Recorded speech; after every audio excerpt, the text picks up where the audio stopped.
You may never understand it at first. You walk into a room and something shifts. Not openly, not aggressively, but subtly. The tone changes. The attention fades. Someone speaks to you with unnecessary sharpness. And the strangest part is this.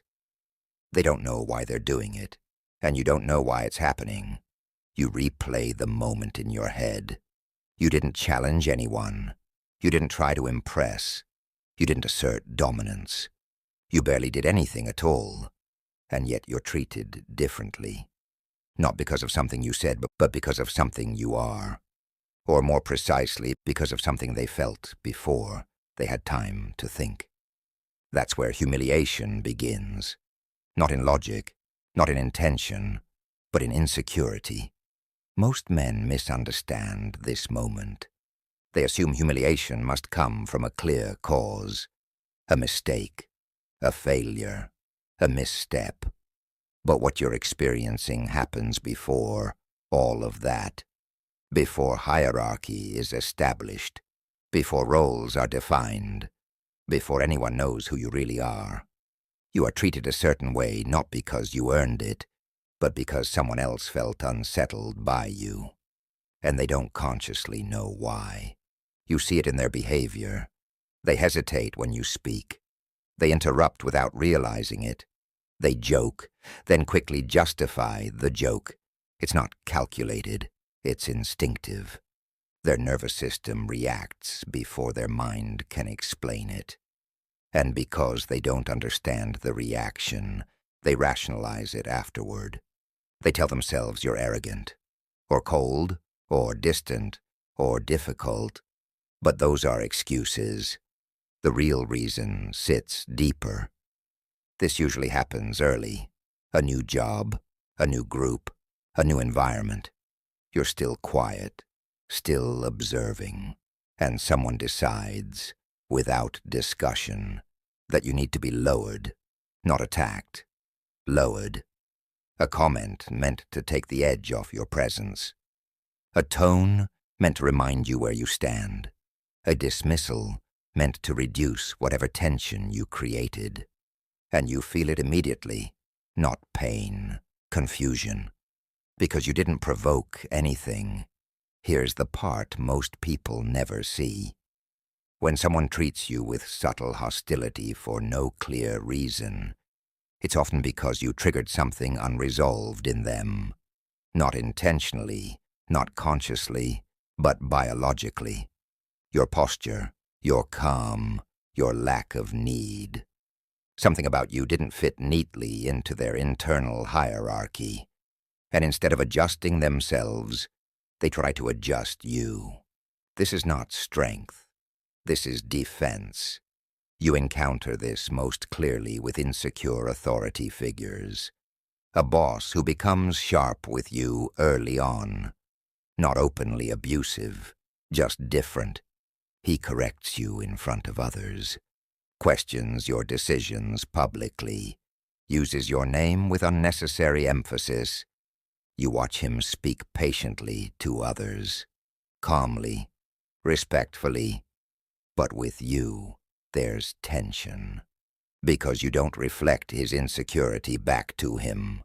You don't overreact. You don't oversubmit. You don't rush to reassure him. And that unsettles him. So humiliation becomes his tool. Not because you challenged him, but because you didn't need him. Centuries ago, Machiavelli observed that power rarely fears loud enemies first. It fears quiet figures whose intentions are unclear. Ambiguity creates anxiety, and anxiety drives preemptive aggression. You see this principle at work when a manager diminishes you before you've had time to rise.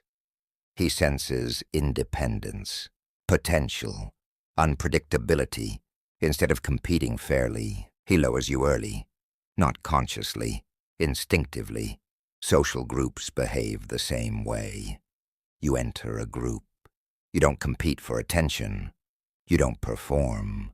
You don't force humor. Someone notices. and the first jab appears.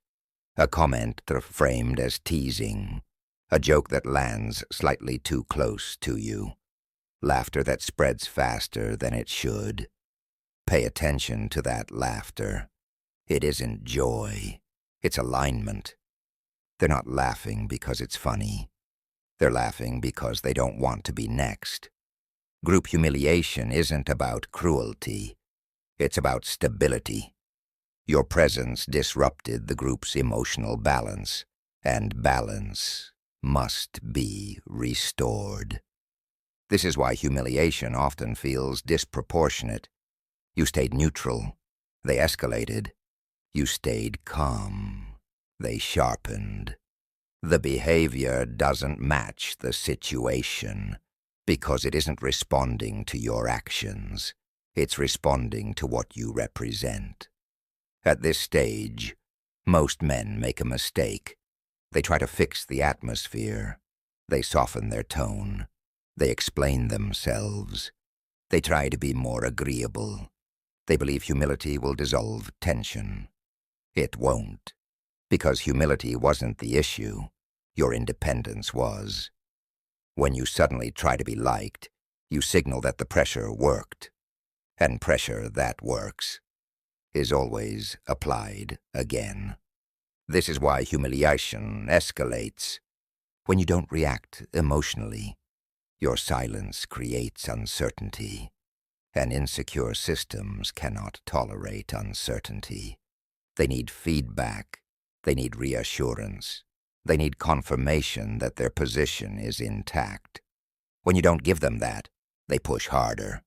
Sharper comments, public corrections, social exclusion. Not because you did something wrong, but because you refused to participate in their emotional economy. Robert Greene explains this dynamic clearly. People with fragile egos interpret ambiguity as disrespect. When they don't know where they stand with you, they assume you're standing above them. So they try to bring you down. You see this when a coworker becomes colder. The less you engage emotionally. You see it when a superior grows harsher. The calmer you remain, your composure becomes defiance in their mind. And defiance in insecure systems must be punished. By now, a pattern emerges. Humiliation appears when you don't chase approval, when you don't overcommunicate, when you don't play the expected role. Your presence introduces contrast, and contrast exposes insecurity. This is why humiliation often comes from people who feel internally small. They don't want to rise. They want to lower you. And if you don't understand this, you'll internalize the wrong lesson. You'll think you need to be louder, more impressive, more visible. But the truth is harsher. The more grounded you are, the more insecure systems will test you. Not because you're failing, but because you're not conforming. At some point, the behavior stops feeling subtle. What began as indifference turns into exclusion. What began as light teasing turns into pointed remarks. What began as silence turns into correction. And still, you haven't changed. You're doing your job. You're showing up. You're speaking when necessary. But the pressure increases. This is the moment most men finally realize something is wrong, not with themselves, but with the environment. And this is also the moment most men make the worst possible move. They react. Reaction is exactly what insecure systems are waiting for, because reaction confirms hierarchy. When you defend yourself emotionally, you validate the attack. When you explain yourself, you accept their authority.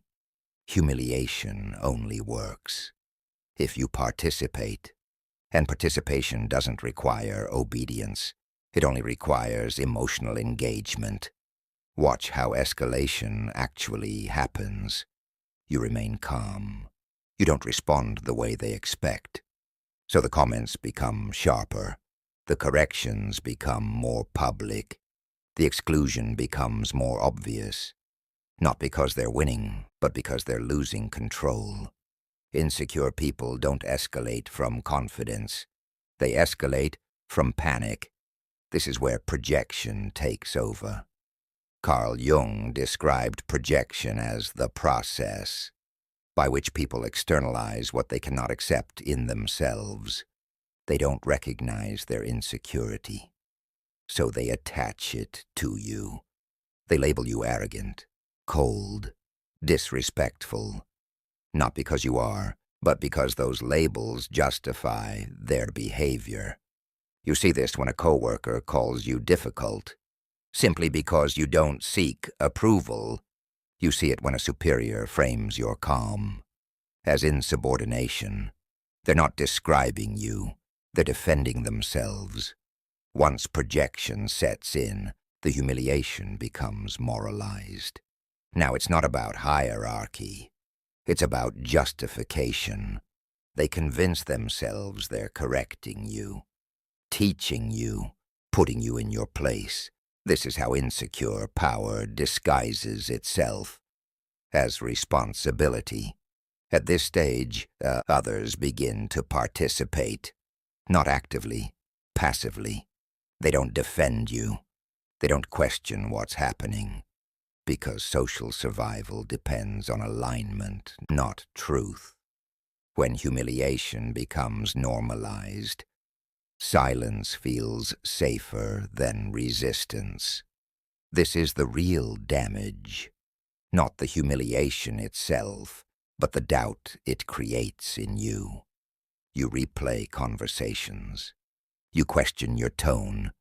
You wonder if you were too quiet, too distant. This is how control works. It destabilizes you internally before it ever needs to overpower you externally. Robert Greene warned about this. The most effective forms of power don't crush people outright. They confuse them. When rules become unclear, authority wins by default. This is why humiliation targets grounded men, not loud men, not aggressive men, men who are unavailable. Your calm denies feedback. Your composure denies certainty. And insecure systems cannot function without certainty. Eventually something breaks. Not you, the system. The behavior becomes excessive. The imbalance becomes visible, and insecurity reveals itself. This doesn't resolve quickly. Systems built on fragile egos don't collapse overnight, but they always erode, because they require too much energy to maintain. Primal psychology is not about confrontation. It's about non-cooperation. You don't fight humiliation. You don't explain yourself out of it. You stop feeding it. No emotional reaction, no overjustification, no sudden performance, just presence, just consistency. This offers no immediate relief, no dramatic victory, no applause, only clarity, and clarity separates you. Once you see the system, you can't unsee it. You realize something most people never articulate.